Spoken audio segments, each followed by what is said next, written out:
Hello everyone. First of all, I want to say sorry because I couldn't attend live lectures on the Skype app because of network problem. So I will send this lecture on my YouTube channel. So you have to go on my YouTube channel and watch this video carefully. So let's begin this session. हमें देखना था an appraisal of LPG policy, यानी जो economic reforms हुआ उसके appraisal देखने थे, यानी रिजल्ट्स देखने थे। बहुत सारे लोग पॉजिटिव बोल रहे हैं उसके बारे में और बहुत सारे लोग इसके बारे में नेगेटिव यानी लिमिटेशंस बोल रहे हैं। हमने अब तक डिस्कस किया इकोनॉमिक रिफॉर्म्स यानी लिबरलाइजेशन, प्राइवेटाइजेशन एंड ग्लोबलाइजेशन। तो इन तीनों का क्या रिजल्ट मिला वो सिर्फ इसमें हमें डिस्कस करना है, और इसमें से ही बहुत सारे क्वेश्चंस एग्जाम में आते हैं। मोस्ट ऑफली इसमें से ही पूछते हैं। तो अप्रेजल में हमें दो चीज़ें बतानी है, एक arguments in favour of economic reforms और second arguments in against of economic reforms. जो लोग फेवर में है, जो लोग सोच रहे हैं कि पॉजिटिव हुआ है हमारा economic development because of economic reforms, उसको हमें लेना है arguments in favour of economic reforms. चलो प्रूव करते हैं उन लोगों को जो लोग बोल रहे हैं कि हाँ इकोनॉमिक रिफॉर्म्स अच्छा है। तो उन लोगों ने आर्ग्यूमेंट दी है सबसे पहली कि increase in rate of economic growth. वो लोग बोल रहे हैं कि हमने एलपीजी किया, इसकी वजह से हमारा जो इकोनॉमिक ग्रोथ है वो बढ़ा है। उन लोगों ने प्रूफ भी दिया है साथ में कि the growth of GDP increase from 5.6% during the 1980 to 1991 to 7.6% during the 2015 and 2016। तो हमारा जीडीपी 5.6% था बिफोर 1991, और 1991 के बाद 2015-16 तक वो हो गया 7.6%। तो इसका क्लियर मीनिंग है कि एलपीजी की वजह से हमारा जीडीपी बढ़ा है। This shows that there has been an increase in the overall GDP growth in the reform periods. लेकिन यहाँ पर किस में जीडीपी बढ़ा है, किस में कम हुआ है? तो यहाँ पर क्लियरली लिखा गया है कि एग्रीकल्चर एंड इंडस्ट्रियल सेक्टर है वो डिक्लाइन हुए हैं, यानी उसका ग्रोथ डिक्लाइन हुआ है। तो बड़ा किसका है? तो सर्विस सेक्टर का जो ग्रोथ है वो बड़ा है। तो क्लियरली जो हमारा एग्रीकल्चर सेक्टर है एंड इंडस्ट्रियल सेक्टर है उसका जो ग्रोथ है वो कम हुआ है, और जो सर्विस सेक्टर है उसका ग्रोथ बढ़ा है। This indicates that the growth is mainly driven by the growth on the service sector. तो इसका क्लियर मीनिंग है कि जो हमारा इकोनॉमिक ग्रोथ हुआ किसकी वजह से हुआ है? तो क्लियर बात है वो सर्विस सेक्टर की वजह से हुआ है। Currently the growth rate of GDP is estimated to be more than 0.8%। अब यहाँ पर तो एस्टिमेट क्या लगाया गया कि हमारा जो करंट ग्रोथ रेट वो मोर देन 8% है।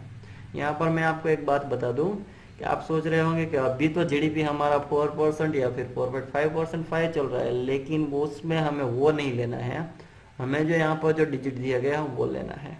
ठीक है, तो फर्स्ट आर्ग्यूमेंट हुई in the favour of economic reforms and it is the increase in the rate of economic growth.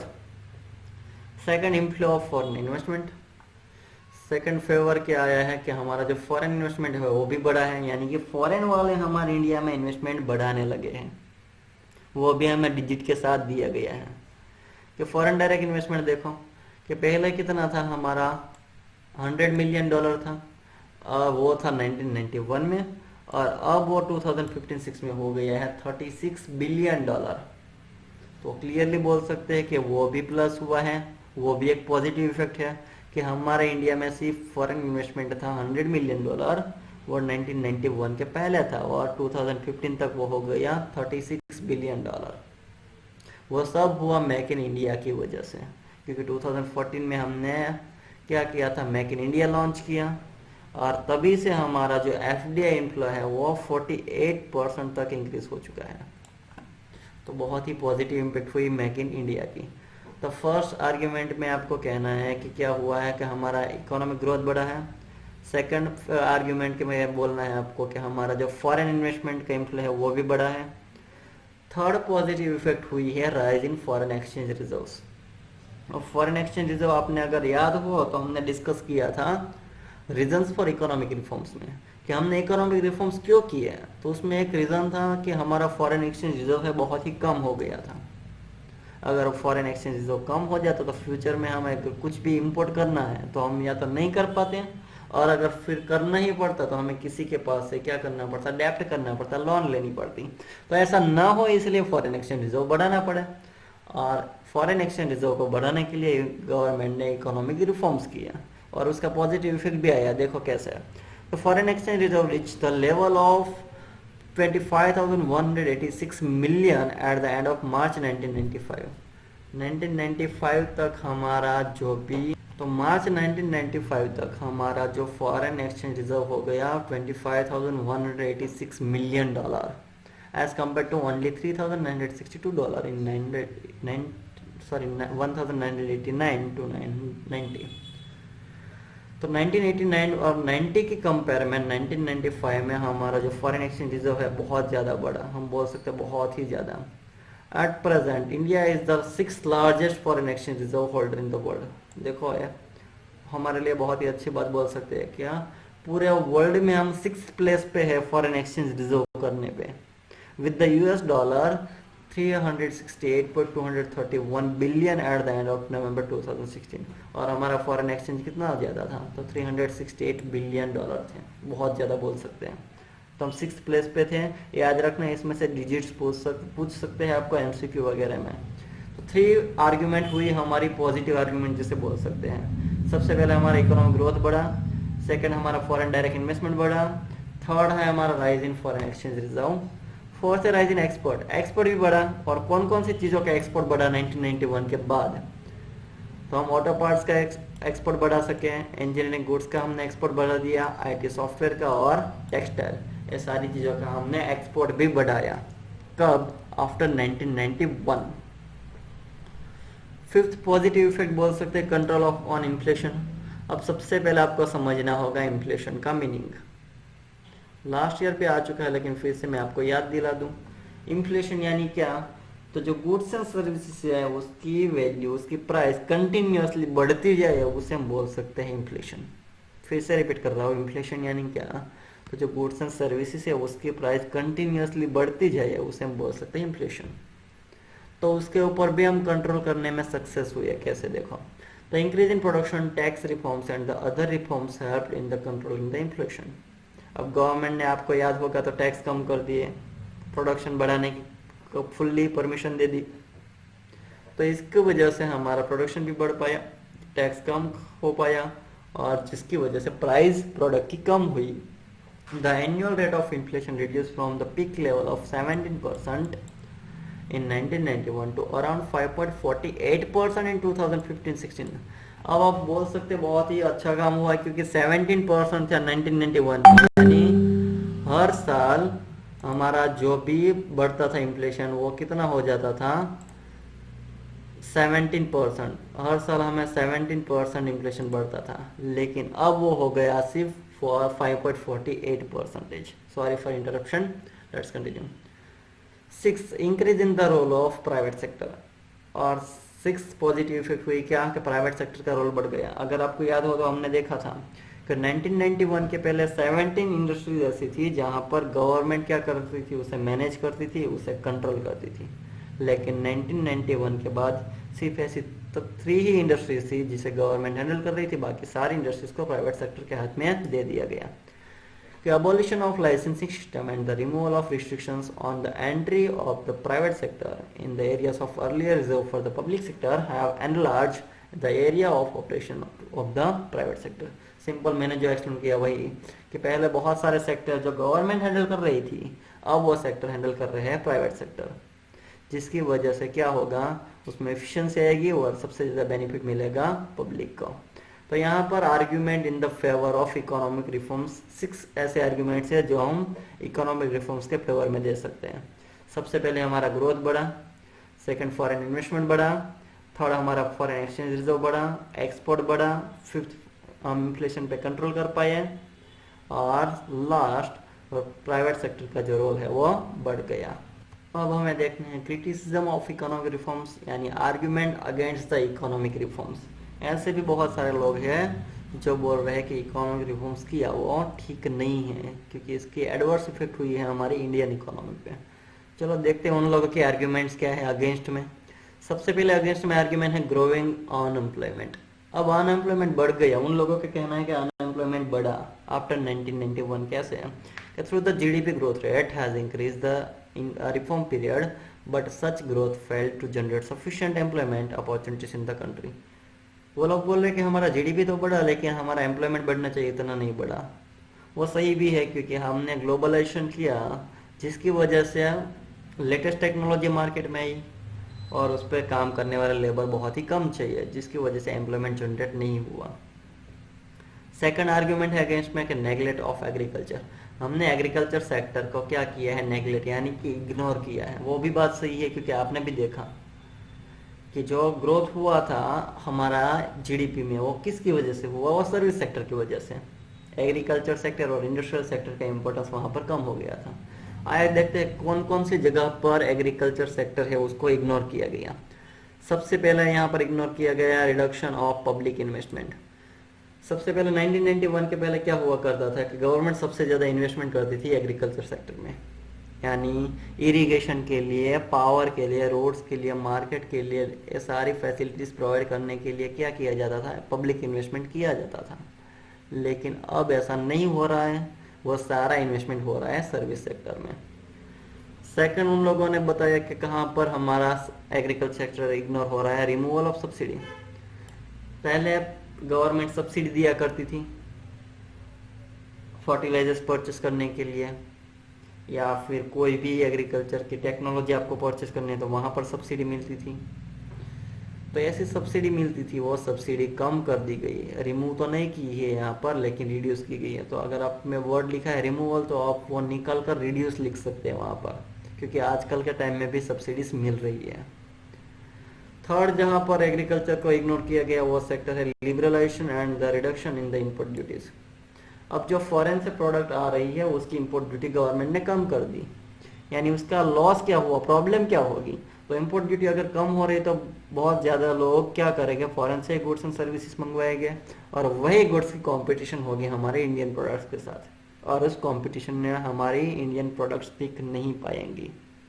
देखो क्या लिखा है इसके अंदर, after the concernment of the WTO a number of policy changes were made, reduction in import duties on the agriculture products, removal of minimum support price, lifting of quantity restrictions of agriculture products. तो ये सारा जो restrictions थे वो हटा दिए, यानी import duty कम कर दी। जो सपोर्ट प्राइस जो डिसाइड करने थे वो भी अब नहीं कर रही है गवर्नमेंट। जो क्वांटिटी रिस्ट्रिक्शन रखे थे, यानी हमने जो भी डिसाइड किया था कि इतनी क्वांटिटी में इम्पोर्ट्स कर सकते हैं, एक्सपोर्ट कर सकते थे, तो इसके ऊपर जो रिस्ट्रिक्शंस थे वो भी हमने निकाल दिए, जिसे हम बोल सकते हैं टैरिफ एंड कोटास, तो वो भी हटा दिया। यानी अब फुल्ली जो फॉरेन प्रोडक्ट्स है वो क्लियरली इजीली हमारे मार्केट में आ सकती हैं। All these policies adversely affected the Indian farmers as they now have to face increased international competition. तो उसे इंटरनेशनल कंपटीशन फेस करनी होगी और वहाँ पर वो टिक नहीं पाएंगे। और फोर्थ ऐसा एरिया है जहाँ पर एग्रीकल्चर सेक्टर को इग्नोर किया है और वो है shift toward the cash crops. अब आपको भी पता है कि सबसे पहले हम प्रोडक्शन करते थे जो हमारे लिए इम्पोर्टेंट क्रॉप्स है, यानी कि खाने के लिए जो गुड्स बनते थे, व्हीट, राइस, वो सारे क्रॉप्स का हम प्रोडक्शन करते थे। लेकिन अभी जो स्ट्रेटेजी चल रही है गवर्नमेंट की और वो है कैश क्रॉप्स की, यानी बेचकर आप जो पैसे कमा सकते हैं ऐसे क्रॉप्स हमने क्या किया, ऐसे हम शिफ्ट हो गए हैं। Due to export oriented policy strategies in agriculture the production shifted from the food grains to cash crops. पहले हम फूड ग्रेन्स प्रोड्यूस करते थे, अब हम प्रोड्यूस करने लगे हैं cash crops for the export market, और वो भी हम करते हैं एक्सपोर्ट के लिए। It led to rise in the prices of food grains. तो इसकी वजह से शॉर्टेज होगी फूड ग्रेन्स की, और जैसे शॉर्टेज होगी उसकी प्राइस बढ़ने लगेगी। तो हम क्लियरली बोल सकते हैं यहाँ पर एग्रीकल्चर सेक्टर के साथ बहुत ही नाइंसाफी हुई है, कि ऐसे बहुत सारे पॉइंट्स हैं जहाँ पर उसको इग्नोर किया गया है। तो सबसे पहले आर्ग्यूमेंट थी इन अगेंस्ट ऑफ इकोनॉमिक रिफॉर्म्स, वो थी अनएम्प्लॉयमेंट बढ़ रहा है। सेकंड उसकी आर्ग्यूमेंट है वो है एग्रीकल्चर सेक्टर को हम नेग्लेक्ट कर रहे हैं। थर्ड आर्ग्यूमेंट है अगेंस्ट में low level of industrial growth. जब इकोनॉमिक रिफॉर्म्स किया उसके बाद हमारा इंडस्ट्रियल ग्रोथ भी कम हुआ, कैसे चला, तो industrial growth recorded a slow down due to the following reason. क्या क्या रीजंस थे जिसकी वजह से हमारा इंडस्ट्रियल ग्रोथ भी कम हुआ। सबसे पहला रीजन बताया गया है चिपर इंपोर्टेड गुड्स। अब आपको भी पता है फॉरेन से आप गुड्स इंपोर्ट करते हैं तो आपको चिपर प्राइस में मिल जाएंगे। फिर due to the globalisation there was a greater flow of goods and capital from developed countries and as a result domestic industries were expose to import goods. तो अब हमारी डोमेस्टिक इंडस्ट्रीज और competition नहीं कर पाएगी क्योंकि वो जो मार्केट में इंटरनेशनल मार्केट में से गुड्स आ रहे हैं वो चिपर रेट पे मिल रहे हैं। Cheaper import replace the demand for domestic goods and domestic manufacturers started facing competition from the imports. Example भी दिए गए हैं कि cheaper Chinese goods was a big threat to Indian manufacturers. आपको भी पता है आजकल के टाइम में चाइनीज टॉयज, मोबाइल्स, इलेक्ट्रॉनिक्स बहुत सारी ऐसी चीज़ मिल रही है, उसकी कंपेयर में हमारे इंडिया की जो गुड्स एंड सर्विसेज है उसकी प्राइस बहुत ही ज़्यादा है। तो लोग प्रिफर कर रहे हैं चाइनीज़ प्रोडक्ट और जिसकी वजह से हमारी जो डोमेस्टिक इंडस्ट्रीज है वो क्लियरली डिस्ट्रॉय हो रही है। तो ये सबसे पहली रीज़न है इंडस्ट्रियल ग्रोथ कम रहने का। सेकंड रीज़न है लैक ऑफ इंफ्रास्ट्रक्चर फैसिलिटीज़।